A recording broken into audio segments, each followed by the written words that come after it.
અને હવે જોઈએ આવકના દાખલાનું કૌભાંડ।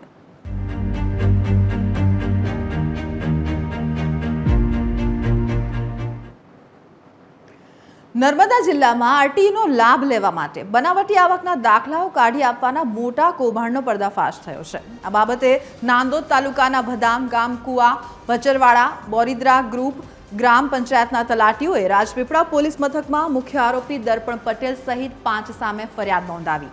આ કૌભાંડમાં અનેક સરકારી કર્મચારીઓની સંડોવણીની આશંકા વ્યક્ત કરાઈ, જેને લઈને જિલ્લા પોલીસ વડા પ્રશાંત શુંબેએ એસઆઈટીની રચના કરી છે।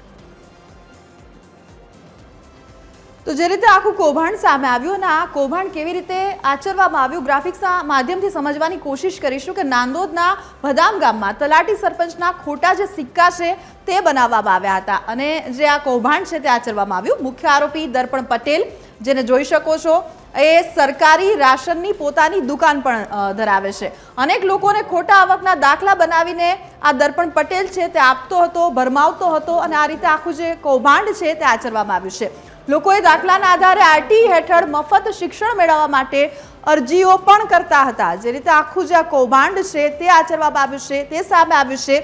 આરટીઈ હેઠળ મફત શિક્ષણ મેળવવા ખોટા દાખલા કઢાવવાનું આખું જે કૌભાંડ છે તે આ દર્પણ પટેલ નામનો જે વ્યક્તિ છે કઈ રીતે ખોટા દાખલા છે તે કાઢાવી આપતો હતો અને કઈ રીતે આખી જે ઘટના છે તેને અંજામ આપ્યો છે તે આપણે ગ્રાફિક્સના માધ્યમથી સમજવાની કોશિશ કરી। હવે એ પણ જોઈએ કે આખો જે ભાંડો છે તે કેવી રીતે ફૂટ્યો છે। ગાંધીનગર કક્ષાએથી તાત્કાલિક ધોરણે દાખલાઓની જે ખરાઈ કરવામાં આવી તેને લઈને આખી જે માહિતી છે તે સામે આવી છે અને આ ભાંડો છે દર્પણ પટેલનો તે ફૂટ્યો છે કે જે રીતે આરટીઈને લઈને આખા જે ખોટા દાખલા કઢાવવામાં આવતા હતા, તલાટીએ દાખલાઓથી અજાણ હોવાનું જણાવતા સમગ્ર જે ભાંડો છે તે સામે આવ્યો। આ ભાંડો ફૂટ્યો। તાલુકા વિકાસ અધિકારીની તપાસ અને કેટલાક તલાટીઓની જે ફરિયાદ હતી તેને પણ ત્યારબાદ ધ્યાને લેવામાં આવી। ફરિયાદના આધારે પોલીસે મુખ્ય આરોપી દર્પણ પટેલ સહિત 5 સામે જે ગુના છે તે પણ નોંધ્યા છે અને આખો જે આ કૌભાંડ છે જે તે સામે આવ્યું છે। સાથે સાથે ભાજપના નેતાઓ સાથે પણ આ દર્પણ પટેલ છે તે કનેક્શન ધરાવે છે।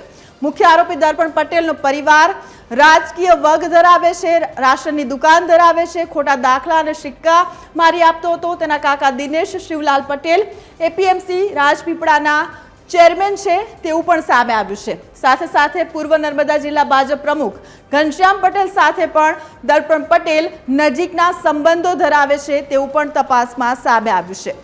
સાથે સાથે જે રીતે ભાજપના મોટા નેતાઓ સાથે પણ ઘણા સારા અને ઘનિષ્ઠ સંબંધો છે તે આરોપી દર્પણ પટેલ છે તે ધરાવે છે અને તેને ધ્યાનમાં રાખીને રાજકીય વર્ગનો ઉપયોગ કરીને આ રીતે જે આ સમગ્ર કૌભાંડ છે તે આચરવામાં આવ્યું।